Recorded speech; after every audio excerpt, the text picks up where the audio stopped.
This story time is how I caught my uncle filling on my cousin, in other terms, his daughter. So when I was 11, my cousin was throwing a party, then afterwards a sleepover.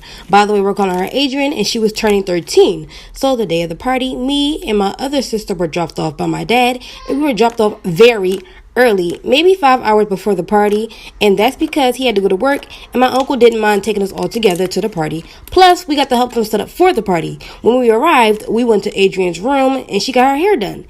It looked so good. When we were talking to her, she just seemed so sad. And you know, when you're younger, you can tell when things are off. She seemed bratty, and she would say that she hated her mom and her dad. To me, I'm like, why? She has the perfect life. Fast forward, she throws the party, and when it's all over, we go back to her house for the slumber party. We ate snacks, played games, watched movies till we fell asleep. I'm a light sleeper, and when everyone was asleep, my uncle came in the living room, tapped on Adrian's shoulder, and told her she gotta go to sleep in her bed tonight. Let me know if I... This is part 2 of how I caught my uncle touching on my cousin, in other terms, his daughter. So early before, I told you guys everyone went to sleep. We were all asleep in the living room floor in front of the TV, and my uncle tapped on Adrian, telling her that she needed to sleep in her bed tonight. I'm a light sleeper, and I was woke the whole time. Adrian was still asleep, so my uncle picked her up and took her to her room. I was confused on why she had to go to sleep in her room because everyone was asleep downstairs. So 15 minutes passed. I'm still waiting there bored. I don't know what came to me, but I was just curious to see if Adrian was up. I mean, she might have been because I would have woke up if I was switched to a new room. I don't know. I just went up. When I got upstairs, I opened the door. Adrian was asleep, but she was completely naked, and my uncle was sitting right next to her, touching on her. I'm out of time. Let me know if I should make a part 3. This is part 3 of how I caught my uncle touching on my cousin, in other terms, his daughter. Like I said, I couldn't sleep, so I went upstairs to see if Adrian was up. When I opened up the door, Adrian was asleep, but she was naked, and my uncle was touching on her. I got scared and was about to run downstairs, but he ran after me, covered up my mouth, and sat me back down in the room. I started crying, and he said if I didn't shut up, he was going to beat me, so I shut right up.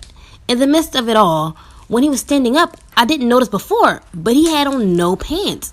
I started sniffling, and the noise I was making had woke Adrian up. She looked at me, then looked at herself and saw that she had on no clothes. She jumped back and immediately wrapped herself up in a blanket.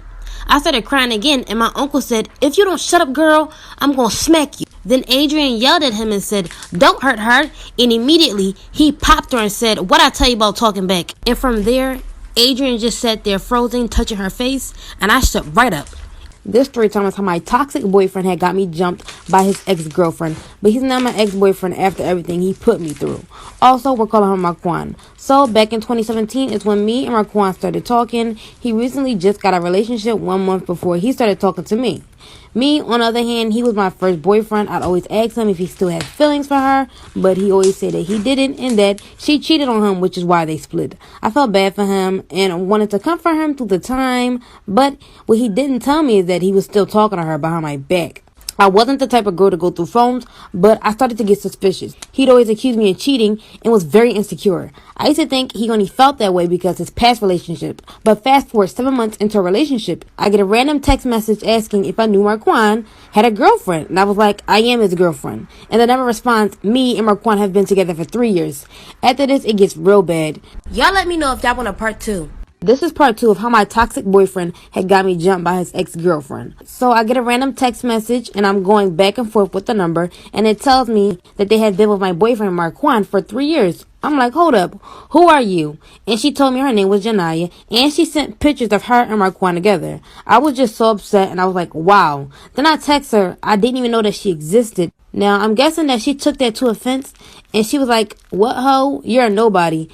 And me, I'm trying not to start with her, but she's literally disrespecting me for no reason.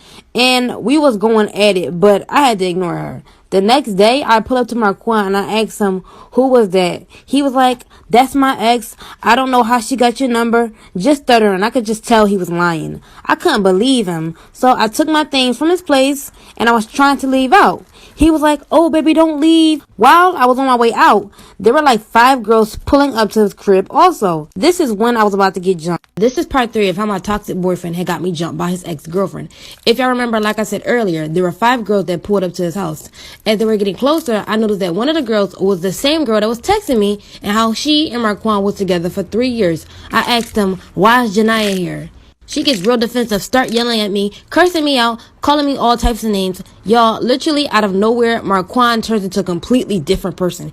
He tells Janiyah, baby, I don't know why she came to my house. It's like she's stalking me.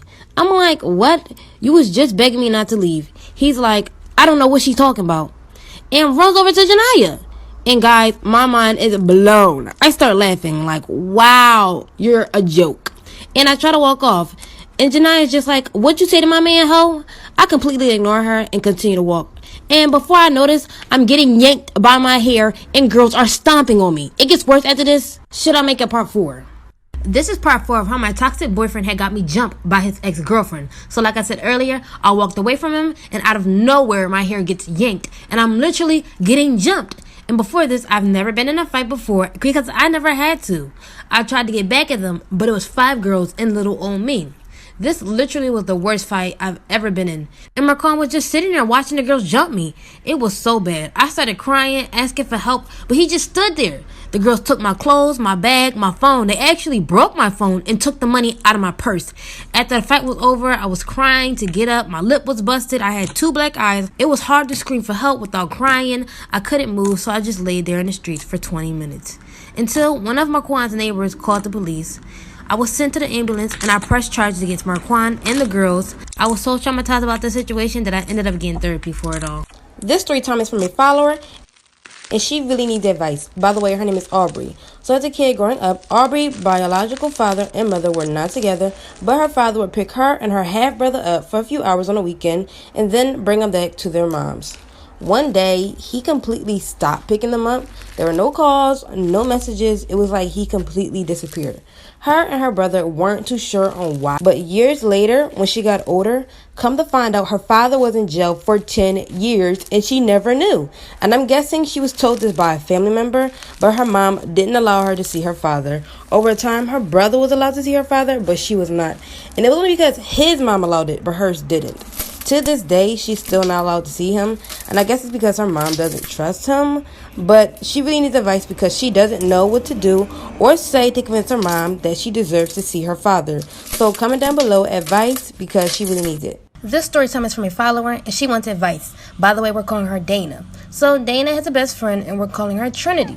They have been best friends since 1st grade, and they plan to do everything together, including going to the same school. So right now, they're in 12th grade, and they wanted to go to the same college, but Trinity hasn't been doing well in school.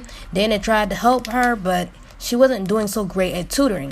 Trinity was failing her math class, but 3 months later, it seemed as though Trinity grades were coming up. She noticed Trinity getting good grades, but without knowing the actual work. One day, Dana had lost her phone and used Trinity's phone to call her phone to find it. Out of nowhere, she get a text saying, "Hey, baby," and Dana's confused because Trinity never told her she was talking to anyone, and they tell each other everything. She jokingly went through the messages to see what they were talking about, and come to find out, she was talking to her math teacher. She thinks it's weird because their math teacher is almost 40, but she don't know what to say to Trinity to get her to stop. Y'all coming. This is part 4 I caught my uncle touching my cousin, in other terms, his daughter. So, after my uncle popped Adrian, she got real quiet. Then out of nowhere, she started burst out crying. My uncle was trying to tell her to be quiet, but she just got louder. I don't know what it was, but as soon as I saw her crying, I started crying too. Immediately, Adrian's mom busted in the room asking what's going on. My uncle was trying to convince her that everything was okay. She grabbed Adrian and saw that she was naked. Adrian's mom started to get upset. At this point, everyone was waking up. She took both me and Adrian out of the room and yelled at my uncle, telling him to throw his clothes on and go. We went to the bathroom and she asked us questions. I told her what I saw, and Adrian told her everything. Even